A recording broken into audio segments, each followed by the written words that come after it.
Konnichiwa, minasan, o genki desu ka? Welcome sa aking channel mga kababayan. Halina at mag-Nihongo tayo.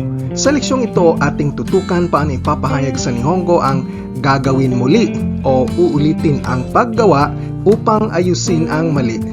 Yoroshi desu ka? Hajimemashou. Ang verb na naosu ay ibig sabihin aayusin o i-repair. Pero bilang auxiliary verb na kinakabit sa mga conjunctive form ng mga verbs, ang ibig sabihin ng conjunctive naosu ay gagawin muli o uulitin para ayusin ang isang pagkamali. Ang mga verbs na ginagamitan ng naosu bilang auxiliary verb ay yung mga active verbs, bali yung mga verbs na kusang ginagawa natin at kontrolado natin. Ang mapormang bagong compound verb ay nako-conjugate bilang pangkaraniwang verb na nagtatapos sa su. Reviewin natin ng madalian paano pormahin ang conjunctive form ng mga verbs. Kung alam mo ang mas form ng mga verbs, ilaglag lang ang mas at ang matitira ay ang conjunctive form. Halimbawa, akemas, bubukas. Ilaglag ang mas at ang natitirang ake ay ang conjunctive form. Ang ake ngayon ay pwedeng kabitan ng naosu, ake naosu, bubuksan ulit. Pero pag di mo alam ang mas form, dito tayo magsisimula sa dictionary form ng verb. Pag category 1 o ru dropping ang verb, ilaglag natin ang katapusang ru ng dictionary form ng verb at ang matitira ay ang conjunctive form. Halimbawa, miru, titingin, ilaglag ang ru, ang matitira ay mi. Ang mi ay ang conjunctive form. Pag category 2 o last hiragana changing verb, meron tayong siyam na klase ng verb endings, kugusu, bumunu, rutsu, at u. Ang katapusang hiragana ng dictionary form ay gawing I series, kigishi, bimini, richi, at i. Ito na ngayon ang kanilang mga conjunctive forms. Tandaan na kapag category 2 ang verb, tutukan lamang ang katapusang hiragana ng dictionary form at gawin itong I series. Para sa limang napakakomun na irregular verbs, ang pwedeng kabitan ng naosu ay isa lang, ang verb na suru o gagawa. Ang conjunctive form nito ay shi. Yung ibang mga irregular verbs ay hindi nagagamit sa conjugation ito.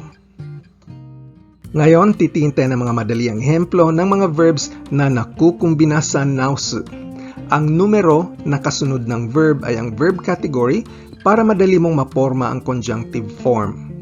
Ang mag-iisip ay kangaeru. Conjunctive form, kangae. At ang kangae naosu ay pag-iisipan muli. Ang tatayo, halimbawa ng bahay, ay tateru. Conjunctive, tate. Tate naosu, magpapatayo muli. Ang susulat ay kaku. Conjunctive form nito, kaki. Kaki naosu, susulat muli na wala ng mali. Ang hihila ay hiku. Conjunctive form, hiki. Hiki naosu, hihilain muli. Ang babasa ay yomu. Conjunctive form, yomi. Yomi naosu, babasahin muli. Ang gagawa, tsukuru. Conjunctive form, tsukuri. Tsukuri naosu, gagawa muli. Ang magsasabi ay you.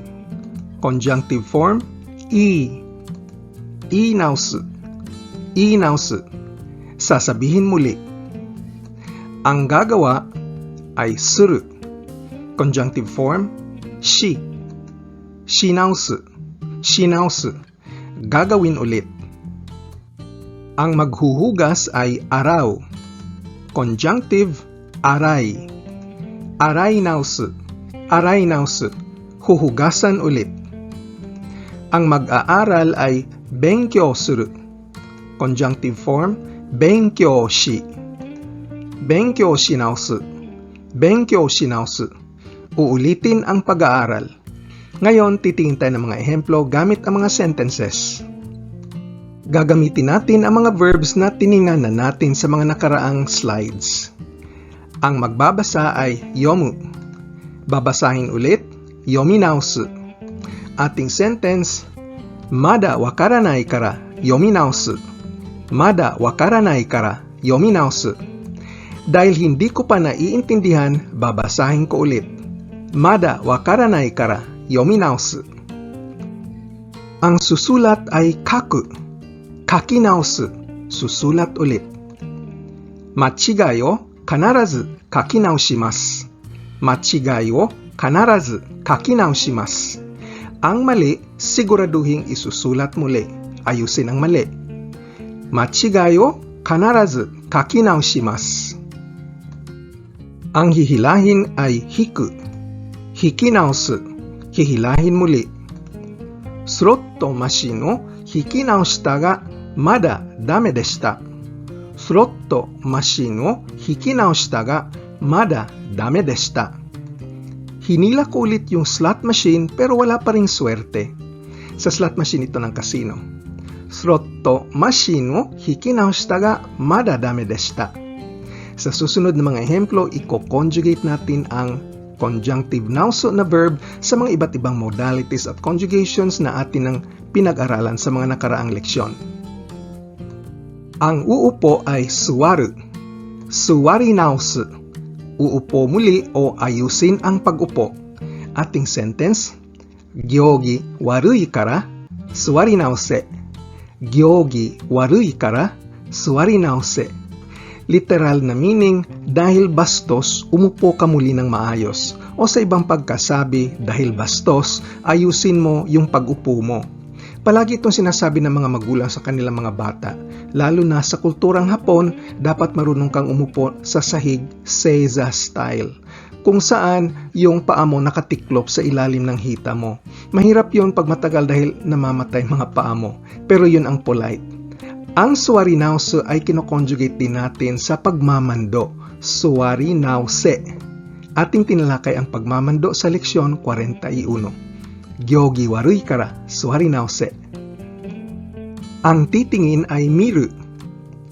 Minausu, tignan ulit o muling isaalang-alang. Ating sentence, schedule minausa nakereba narimasen. Schedule minausa nakereba narimasen. Kailangan nating tignan ulit ang schedule. Bali, ayusin o gawing mas maganda ang schedule. Ang minausu ay kinonjugate natin sa must conjugation gamit ang nakereba narimasen na atin ang pinag-aralan sa leksyon 63. Schedule minausa nakereba narimasen. Ang gagawa ay tsukuru. Tsukuri nausu. Gawin muli o uulitin ang paggawa. Ating sentence, keiki wa oishii desu yo. Tsukuri nausa nakute mo ii desu. Keiki wa oishii desu yo. Tsukuri nausa nakute mo ii desu. Masarap na ang cake, di mo na kailangang gawin ulit. Keiki wa oishii desu yo. Tsukuri nausa nakute mo ii desu. Sa ehemplong ito, ang tsukuri nausu ay kinonjugate natin sa nakute mo ii. Tsukuri nausa nakute mo ii. Di na kailangang gawin ulit o uulitin. Pwede mong reviewin ang nakute mo ii na conjugation sa leksyon 52. Ang mag-iisip ay kangaeru. Kangae nausu, pag-iisipan muli.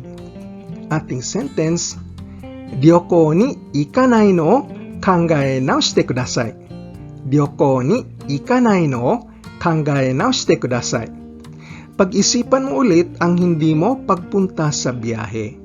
Ryoko ni ikanai no kangae naushite kudasai.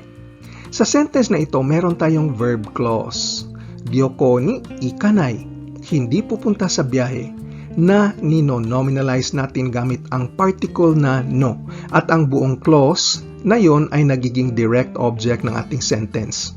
Pwede mong reviewin ang nominalization gamit ang no at koto sa leksyon 44. Tapos, ang verb na kangae nausu, pag-iisipan muli, ay kinonjugate natin sa pakiusap gamit ang te kudasai.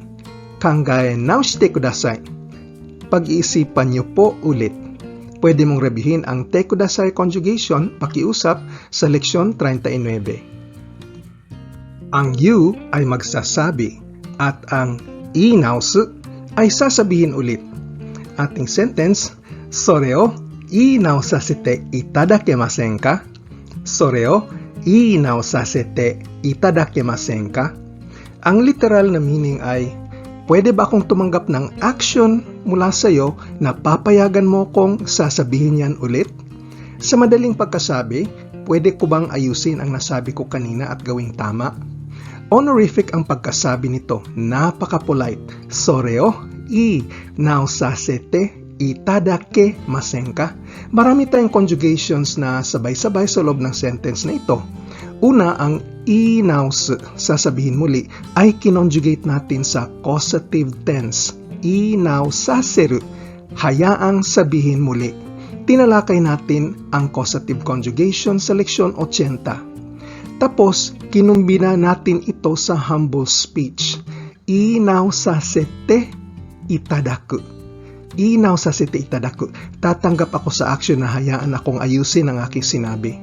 Tinalakay natin ang humble speech gamit ang itadaku sa leksyon 70. Tapos, ang itadaku ay ginawa nating shortcut ability conjugation.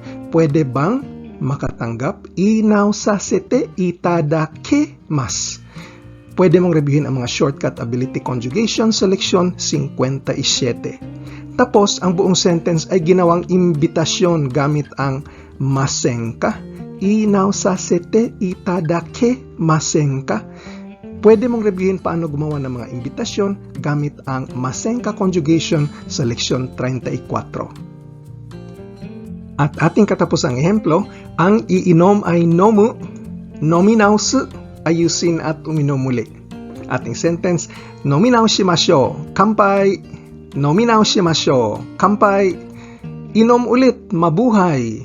Nominau shimashou, kanpai. Sa Ingles pa, bottoms up, cheers. Ating tinalakay ang imbitasyon gamit ang masyo conjugation sa leksyon 34. Susumahin natin ang leksyong ito. Ating tinalakay paano ipapahiwatig sa Nihongo ang gagawin muli upang ayusin gamit ang conjugation na conjunctive nausu. Ibig sabihin ng nausu ay ayusin.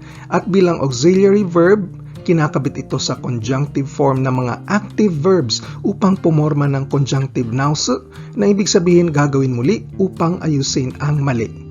Dapat ang verb na gagamitin ay isang active verb at ibig sabihin nito kontroladong action ng speaker. At dito natatapos ang ating leksyon. Salamat sa pagpapanood at kita ulit tayo sa susunod na leksyon na tungkol sa pagpapasalamat sa Nihongo. Tsugi no lesson ni mata aimashou. Gambatte kudasai. Kung seryoso kang maging fluent sa Nihongo, importante ang pagsasana at pagpapractice araw-araw. Pag-aralin mabuti ang grammar at ang pagpaparami ng iyong bokabularyo. Ang aking Nihongo course dito sa YouTube magbibigay sa inyo ng malakas na pundasyon upang ang Japanese language skills ninyo mapabuti at mapalakas. So pakiclick na lang ng like, share o subscribe at hihintayin ko kayo sa susunod na video. Nihongo no benkyou ni gambatte kudasai. Ja, mata ne!